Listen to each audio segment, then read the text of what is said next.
போதும் தாத்தா நிறுத்துங்க, நீங்க இவ்வளவு கேவலமா இருப்பீங்கன்னு நான் நினைச்சே பார்க்கல. காவேரி ஏன் உயிர், அதோ அது எங்க குழந்தை அப்படின்னு வந்து விஜய் இப்ப கோவப்படுற ஒரு தருணமும் அதிரடியா வந்து பாத்தீங்கன்னா காவேரிக்கு எல்லாமே மறந்து போய் விஜயே யாருன்னு தெரியாத சமயத்துல நடக்க போற ஒரு பெரிய ட்விஸ்டுக்கான ப்ரெடிக்ஷன் தான் அது. ஸோ இப்போ வந்து எப்படியாச்சும் விஜயை வந்து சுயநினைவு இல்லாத போதே இன்னொரு ஹாஸ்பிட்டலுக்கு கூட்டு வந்துடலாம் அப்படின்னு முடிவு பண்ணி தாத்தாவும் பாட்டியும் என்ன பண்றாங்க அப்படின்னா அவசர அவசரமா நைட்டோட நைட்டா போயிட்டு நிவின் கிட்டக்கா, நிவின் நீங்கள் புரிஞ்சுக்கோங்க தயவு செஞ்சு, எங்களுடைய குடும்பத்தோட ஃபீலிங்ஸை நீங்கள் தான் புரிஞ்சுக்கணும். ஏன்னா அவங்கெல்லாம் வந்து ரொம்ப நெருக்கமானவங்க. நாங்கள் என் பிள்ளை உயிர் நல்லா இருக்கணும்னு நினைக்கிறோம், எங்கள் பேர பிள்ளை உயிர் நல்லா இருக்கணும்னு நினைக்கிறோம். இங்கே இருக்க வரைக்கும் அதுக்கு ஆபத்து தான், அதனால் நாங்கள் கூட்டிகிட்டு போகிறோம் அப்படின்னு கூட்டு போக என்னங்க இதெல்லாம் நியாயமாங்க அப்படின்னு வந்து நிவின் கேட்க, நியாய அநியாயத்தை பற்றி பேசினதெல்லாம் போதும், நாங்களும் எவ்வளோ நல்லவனாக இருக்கிறது நாங்களும் ட்ரை பண்ணி பார்த்துட்டோம். அந்த குடும்பத்துக்காக எவ்வளவோ சலுகையெல்லாம் செஞ்சு அந்த குடும்பம் வந்து எவ்வளோ வந்து விஜய் காவேரியை லவ் பண்ணுறாங்கிறதுக்காக தான் எல்லாம் பண்ணோம். ஆனால் இப்போ எங்கள் பிள்ளை உயிருக்கு ஊசலாடிக்கிட்டு இருக்கான், இதோட வந்து நாங்கள் கூட்டு போய் தான் ஆகணும் அப்படின்னு சொல்லிட்டு நாங்கள் அதே மாதிரி குழந்தையும் நாங்கள் கூட்டு போகிறோம். அப்படின்னா குழந்தை இப்போ தாங்க பிறந்திருக்கு, குழந்தைக்கு பால் கொடுத்து பார்த்துக்க வேண்டியது காவேரி தாங்க அப்படின்னு வந்து கேட்க, அதெல்லாம் நாங்கள் பார்த்துக்குறோம், அதெல்லாம் அதுக்கெல்லாம் என்னென்னவோ விஷயங்கள் இருக்குது நாங்கள் பார்த்துக்குறோம், நீங்கள் இந்த விஷயத்தில் தலையிடாதீங்க, ஆனால் அதே சமயத்தில் இதை நான் உங்கள்கிட்ட சொல்லிட்டு போகிறோம் அப்படின்னு வந்து வேகமாக வந்து ஹாஸ்பிட்டலாக மாற்றுறாங்க. மாற்றின சமயத்தில் தான் வந்து பார்த்தீங்கன்னா இந்த விஷயத்த நிவின் எப்படி எல்லாருக்கிட்டையும் சொல்லலாம்னு யோசிச்சுட்டு இருக்கார். இப்போ தான் வந்து காவேரி கண் முழிச்சிட்டாங்க, ஆனால் ரொம்ப நேரம் போய் பேசாதீங்க அப்படின்னு ஒரு நர்ஸ் வந்து சொல்கிறாங்க. சொன்ன உடனே நேராக அவங்க உள்ளார போகிறாங்க.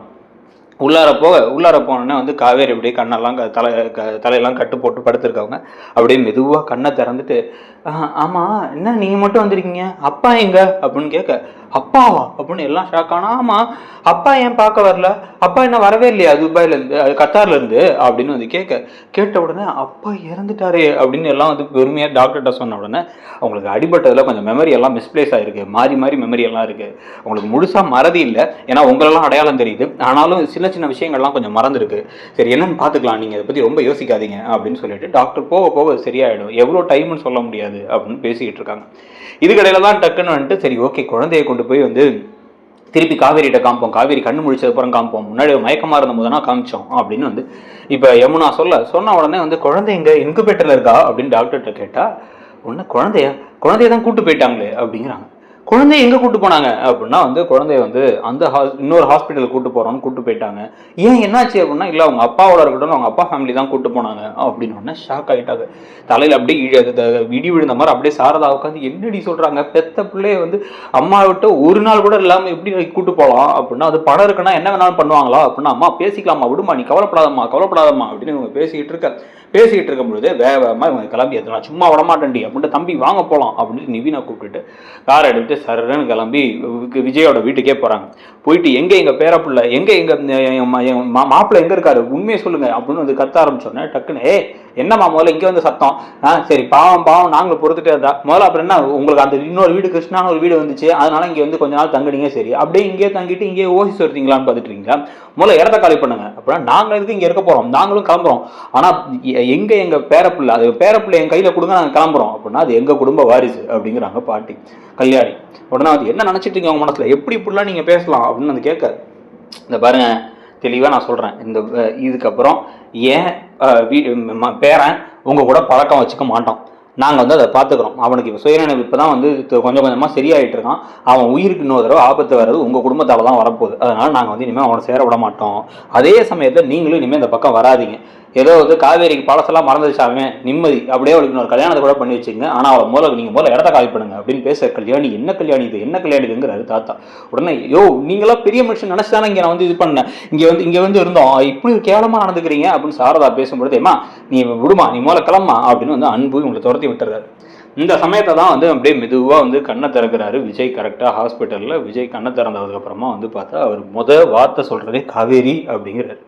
காவேரி எங்க, காவேரி அப்படின்னு வந்து பேச, யார் சார் காவேரி, என்ன சார் அப்படின்னு சொல்லிட்டு எல்லாம் டக்குன்னு என்ன சார் டாக்டரை கூப்பிட்டு வரேன், என் காவேரி எங்க அப்படின்னு வந்து கேட்கும் பொழுதே வந்து பார்த்தீங்க அப்படின்னா வந்து டக்குன்ட்டு இப்போ என்ன சொல்கிறதுன்னு தெரியாமல் கல்யாணி உள்ளார வந்துட்டு காவேரி ஆக்சிடெண்ட்டில் போயிட்டாப்பா, குழந்தைய மட்டும் கொடுத்துட்டு போயிட்டாப்பா அப்படின்னு சொன்ன உடனே அப்படிலாம் இருக்க வாய்ப்பே இல்லை, என் காவேரி எங்க அப்படின்னு எல்லாம் கத்தி கோவப்பட்டு இருக்கும்பொழுது தான் வந்து பார்த்தீங்க அப்படின்னா வந்து இது வந்து நிஜமா அதான்ப்பா நடந்துச்சு அப்படின்னு ரொம்ப உடஞ்சி அழ ஆரம்பிச்சிடாரு. குழந்தைய வேற கையில் வச்சுட்டு என் பிள்ளை என் கையில் கொடுத்து என் தனியாக என்னை விட்டு போயிட்டியா காவேரின்னு ஒரு அழுதுட்டு இருக்கும் போது அங்கே வந்து பார்த்தீங்கன்னா நம்ம வந்து இங்கே இந்த ஊரில் இருக்க வேணாண்டி, இங்கே இருக்க போகிறோன்னு தெரிஞ்சா நம்மளை கண்டிப்பாக வந்து அந்த பசுபதி ஏதாச்சும் பண்ணிவிடுவான், அந்த ராகவும் சேர்ந்து ஏதாச்சும் பண்ணிவிடுவானுங்க நம்மளை.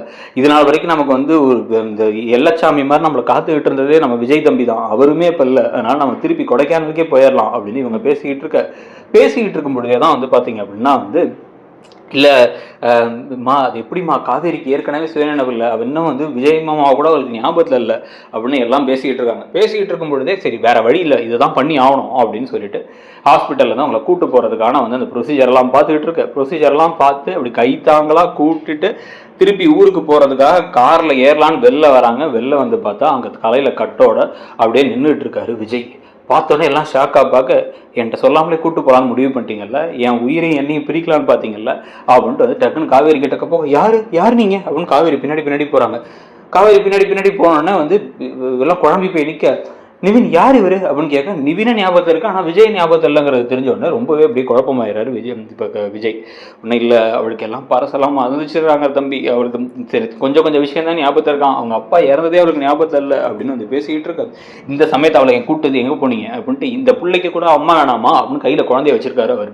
அப்போதான் பதார்த்தத்தை தெரியுது அங்கே ஹாஸ்பிட்டலில் அங்கே வந்த ஒரு நர்ஸ் ஒருத்தவங்க பாவம், அவங்க அந்த பாட்டி சரியான ஒரு வில்லி பாட்டி, இந்த இவரையும் ஒரு ஒய்ஃபையும் பிரிச்சுட்டாங்க, அவங்க வேறு ஹாஸ்பிட்டல்லேருந்து இவங்க அவசரமாக அந்த ஹாஸ்பிட்டல் கூப்பிட்டு வந்துட்டாங்கன்னு பேசிகிட்டு இருக்கிறத விஜய் கேட்டு எந்த ஹாஸ்பிட்டல்னு கேட்டு அப்படியே வந்து அங்கேருந்து அப்படியே வெறி பிடிச்ச மாதிரி அந்த இன்ஃபர்மேஷனை வாங்கிட்டு தான் இங்கே வந்திருக்காரு. இப்போ கார்லாம் ஏறக்கூடாது, இந்த காரில் ஏறுங்க அப்படின்னு அவருடைய காரில் ஏற்றி ஸ்கார்பியோவில் ஏற்றி கடன்னு வேகமாக கிளம்பி வீட்டுக்கு வராங்க. வீட்டுக்கு வந்து வீட்டுக்குள்ள உள்ள போதே வந்து எல்லாம் ஷாக் ஆயிடுறாங்க. காவேரி குடும்பத்தோட காவேரியோட வரதை பார்த்து விஜய் என்னடா பண்ணிட்டு இருக்க அப்படின்னு வந்து இந்த பக்கம் தாத்தா போதும் தாத்தா நிறுத்துங்க, உங்களெல்லாம் எவ்வளோ நல்ல மனுஷங்க, பெரிய மனுஷங்க, எல்லாருமே வந்து நல்ல மனசு இருக்குன்னு நினைச்சேன். குழந்தை பிறந்த போது குழந்தைய அம்மாட்டு வந்து பிரிச்சு கூட்டு வந்துருக்கீங்க, உங்களுக்கு உங்க பையனுக்கு பேரனை காப்பாத்தினா போதும் எத்தனை தடவை இதே கதையை சொல்லிட்டு இருப்பீங்க. அப்புறம் வந்தா ஒரு வாரம் பேசுறது, அதுக்கப்புறம் திருப்பி எரிஞ்சு விழுறது, திருப்பி பேசுறது அப்படின்ட்டு இந்த மாதிரி மோசமானவங்களை பார்க்க முடியல என்னால. இது ஏன் வீடு, இந்த வீடு ஏன் சொத்து தானே, இது ஏன் வீடு தானே, நான் இங்கே தான் இருப்பேன், இந்த வீட்டில் தான் இருப்பேன், இங்கே தான் வந்து என் பொண்டாட்டியும் இருப்பான், ஏன்னா இங்கே வச்சு தான் அவளை ஒழுங்காக பார்த்துக்க முடியும். அவளுக்கு இப்போ மெடிக்கல் அட்டென்ஷன் தேவைப்படுது, எனக்கு கை குழந்தை இருக்குது, உங்களால் பார்த்துக்க முடிஞ்சா நீங்கள் இருங்க, இல்லை அப்படின்னா வந்து நீங்கள் எங்கள் விஷயத்தை தலையிடாதீங்க, நீங்கள் உங்கள் வேலையை பாருங்க, நான் என் வேலையை பார்க்குறேன், ஆனால் இதே வீட்டில் தான் நாங்கள் இருப்போம் அப்படின்னு வந்து இப்போ விஜய் கோபமாக பேசிட்டு, என் உயிரை என்கிட்ட யாருமே பிரிக்க முடியாது, என் காவேரி குணமாகிற வரைக்கும் அவளை நான் பார்த்துப்பேன் அப்படின்னாலும் இப்போ காவேரிக்கு ஒன்றுமே புரியல, யார் நமக்காக பேசுகிறா அப்படின்னு பார்த்துட்டு இருக்கா. இப்போ ஒரே சமயத்தில் விஜய் கையில் 2 குழந்தைங்கிற மாதிரி ஆயிடுது. காவேரியுமே ஒரு குழந்தையாக தான் இருக்காங்க, பாதி மெமரி இல்லாமல். இன்னொரு பக்கம் வந்து பார்த்தா கை குழந்தை வேற கையில் இருக்கு. ஸோ இப்போ என்ன போறார் விஜய் அப்படின்னு கதை போதா, இல்லை விஜய்க்கு இந்த விஷயம் தெரியாமலே இந்த பாரதி கண்ணம்மாவை பிரித்து கூட்டு போனாங்களே அதே மாதிரி கூட்டு போய் இங்கேயும் அதே கதையை காமிக்க போறாங்களா அப்படிங்கிறத பார்க்கணும். ஸோ நீங்கள் அதை பற்றி என்ன நினைக்கிறீங்க? இந்த கதையில் இப்படி திடீர்னு வந்து மாரதி அப்படிலாம் ஒரு ட்ராக்கை கொண்டு வந்து பிரிக்கிற ட்ராக்கு திருப்பி வந்து கல்யாணி முருங்கமரம் ஏறிட்டாங்கிறத பற்றிலாம் அவங்களுடைய கருத்து என்னங்கிறத சொல்லிட்டு நம்ம சீரியல் இருக்கக்கூடிய மற்ற ப்ரெடிக்ஷன் வீடியோஸையும் பாருங்கள்.